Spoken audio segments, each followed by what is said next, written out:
AutoCAD mechanical layers are subtly different to the default AutoCAD vanilla layering system that you may actually be used to if you've used AutoCAD before. Now, they're actually based on the standard that you're using.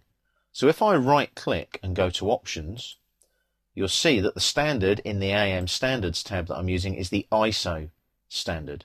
So everything that I draw is based on an ISO standard and using metric measurement. So I'll just OK that there for the moment. Now, when I look at my layer pull down here, you'll see that AM3 at the moment is frozen. Now AM3, when I thaw it out like that and get the sun symbol and click back in the drawing, is showing hidden detail. As you can see there, if I zoom in a bit, you can see that's a dashed hidden detail line. Now I actually haven't had to set up any layers in this drawing. They're all based on a standard, the ISO standard. So they're pink or a magenta colour, they're dashed.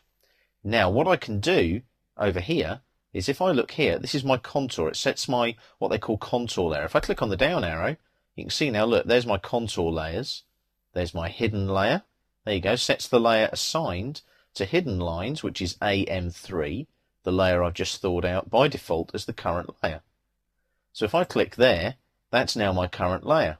I can now go to line here and using my object snaps go click and click. There's the right layer. Enter to finish. Repeat that command and do another line here. Endpoint to endpoint and enter again. Now a little trick there, you'll notice I didn't go to the line command again.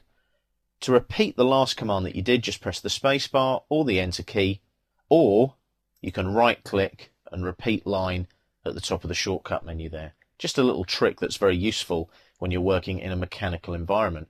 So as you can see there, all my layers are set by my standard, my ISO standard. So you can see there, look, even dimensions and annotation, auxiliary lines, hatching.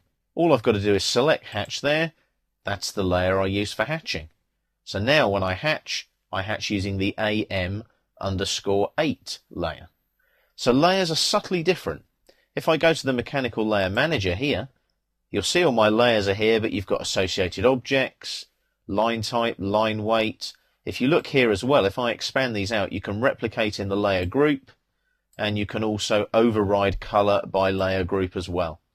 So there's lots of settings in here that we're going to look at in the next exercise so that you understand what's going on with your layers in AutoCAD Mechanical.